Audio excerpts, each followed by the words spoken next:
Hello friends, welcome to Brain Study Classes and I am Nidhi. How are you all? I hope you will fine guys. So today we will learn about subject and predicate. This is very important and useful topic. First of all, you learned about sentences, its parts, pronouns in my first previous video.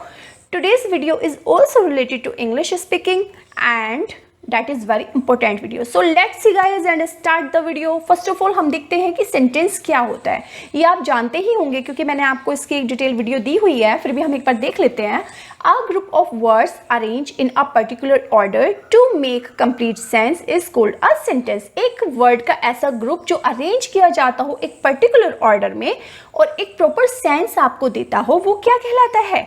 वो कहलाता है sentence. मतलब किसी उसका एक proper meaning निकलता हो. जैसे प्लेइंग अ बॉय द. अब इसका कोई प्रॉपर मीनिंग निकल रहा है? नहीं, बिल्कुल भी नहीं निकल रहा क्योंकि ये ना तो किसी ऑर्डर में है और ना ही इसका कोई मीनिंग हमें समझ आ रहा है. लेकिन जो सेकंड है द बॉय इज प्लेइंग, वो क्या है? सबसे पहले सब्जेक्ट आ गया, फिर हेल्पिंग वर्ब आ गई, फिर मेन वर्ब आ गई, तो ये एक पर्टिकुलर वे है, राइट. और इसका मीनिंग भी हमें समझ में आ रहा है कि लड़का खेल रहा है, लड़का खेल रहा है. तो गाइज जिसमें आपको एक प्रॉपर मीनिंग मिल रहा है वो क्या है आपका? वो आपका सेंटेंस है. Okay, a sentence is mainly divided into two parts. जो आपका सेंटेंस होता है वो मेनली दो भागों में बटा हुआ होता है गाइज. सबसे पहला भाग उसका होता है सब्जेक्ट और दूसरा भाग होता है उसका प्रेडिकेट.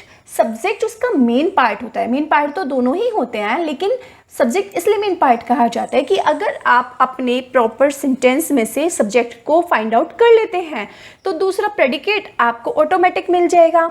तो उस प्रॉपर सेंटेंस के अंदर सबसे पहले आपको देखना है कि सब्जेक्ट क्या है. और सब्जेक्ट को फाइंड आउट करने के लिए मैंने आपको बताया ही था कि to find out a subject we put a question who और व्हाट. हम हु या व्हाट से उस क्वेश्चन को कर लेते हैं. क्लियर. जब भी आपको सब्जेक्ट अगर नहीं समझ में आ रहा है कि आपके सेंटेंस में सब्जेक्ट क्या है तो आप उस सेंटेंस में ही जा करके खुद एक क्वेश्चन करो. हु मतलब ये है काम कौन कर रहा है, ठीक है, और क्या हो रहा है इसमें, राइट. तो आपको ऑटोमेटिक क्या होगा? आपको ऑटोमेटिक उसमें से सब्जेक्ट फाइंड आउट हो जाएगा. और जितने भी बचे हुए आपके वर्ड्स होते हैं वो आपके क्या बन जाते हैं? वो आपके प्रेडिकेट बन जाते हैं. इसको और डिटेल से समझने के लिए मैं आपको पहले इसकी डेफिनेशन बताती हूँ. सब्जेक्ट इज द वर्ड और group of words about which something is said in a sentence. मतलब उस शब्द या शब्द समूह को कहते हैं जिसके बारे में सेंटेंस में कुछ कहा जाता है. क्लियर. जिसके बारे में कुछ मेनली कहा गया उसे सब्जेक्ट कहते हैं. प्रेडिकेट इज द वर्ड और ग्रुप ऑफ वर्ड्स विच शेज और से समथिंग अबाउट द सब्जेक्ट. मतलब प्रेडिकेट उस शब्द या शब्द समूह को कहते हैं जो सब्जेक्ट के बारे में सेंटेंस में कहा जाता है या बताया जाता है. क्लियर हुआ कि सब्जेक्ट क्या है और प्रेडिकेट क्या है. चलिए एक बार हम इन दोनों को ये देख लेते हैं अपने एग्जाम्पल के अंदर कि हम इन्हें किस किस तरह से डिवाइड करते हैं. तो चलिए गाइस फटाफट से एक एग्जाम्पल लेते हैं. And example is okay, Avinash is a good player. Avinash एक अच्छा खिलाड़ी है. अब इसमें अच्छा खिलाड़ी कौन है? हु कौन है मतलब अच्छा खिलाड़ी? अविनाश. मैंने कहा था ना हु और व्हाट को यूज करके हम अपना सब्जेक्ट ढूंढ लेंगे. अविनाश हो गया इसमें सब्जेक्ट और बाकी के जितने भी आपको वर्ड्स दिखाई दे रहे हैं वो है आपके प्रेडिकेट. क्लियर. तो ये दो भागों से मिलकर आपका पूरा सेंटेंस बन गया. Avinash is a good player. Avinash एक अच्छा खिलाड़ी है. इसमें से हमने पहले सब्जेक्ट को बाहर निकाल लिया और बचा हुआ सारा आपका प्रेडिकेट बन जाता है. और अच्छे से समझने के लिए इसके कुछ और एग्जाम्पल हम लोग ले लेते हैं और उन्हें समझते हैं. चलिए देखते हैं. My elder sister is always punctual. मेरी बड़ी बहन हमेशा पंक्चुअल है.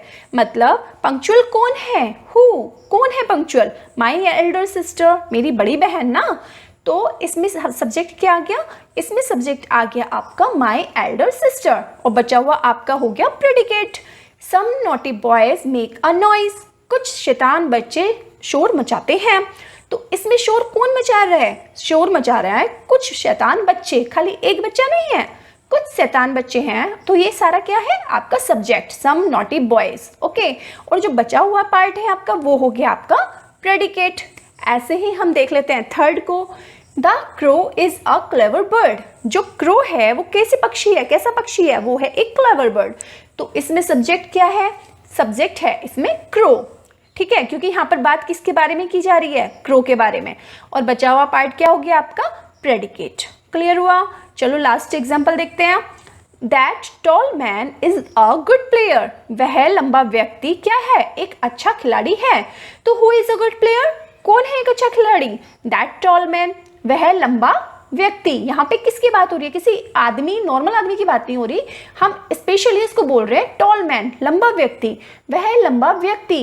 तो ये आपका हो गया सब्जेक्ट, दैट टॉल मैन, ये आपका क्या बन जाता है, सब्जेक्ट बन जाता है। और जो बाकी का पार्ट बचा हुआ है वो है आपका predicate, that tall man is a good player, वह लंबा व्यक्ति एक अच्छा खिलाड़ी है।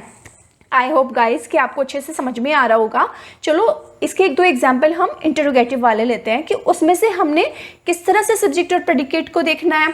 Okay, look here. एग्जाम्पल है, कैन यू रीड हिंदी, क्या तुम हिंदी पढ़ सकते हो। तो यहाँ पे किसके बारे में पूछा गया, यहाँ पे किसके बारे में बात की गई, तुम्हारे बारे में, कि क्या तुम हिंदी पढ़ सकते हो। तो यू क्या है, यू है आपका सब्जेक्ट, और जो बाकी के जितने भी आपके वर्ड बजाए वो क्या है आपके, वो है आपके प्रेडिकेट। क्लियर हुआ। चलिए दूसरा देखते हैं। Did he come to see you, क्या वह तुमसे मिलने आया।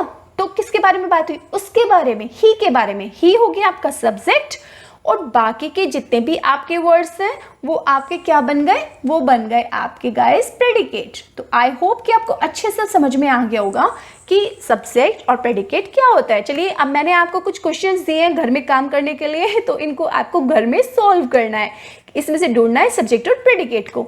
सो गाइस ये हैं आपके कुछ एग्जाम्पल्स जो मैंने आपको करने के लिए दिए हैं, आप इनमें से मुझे बताइएगा। और अगर आपको मेरी ये वीडियो पसंद आ रही हो गाइस तो प्लीज़ इसे लाइक कीजिए, शेयर कीजिए, सब्सक्राइब कीजिए, और गाइस बेल आइकन को दबाना बिल्कुल भी ना भूलें, जिससे मेरी लेटेस्ट वीडियो आपको मिलती रहे।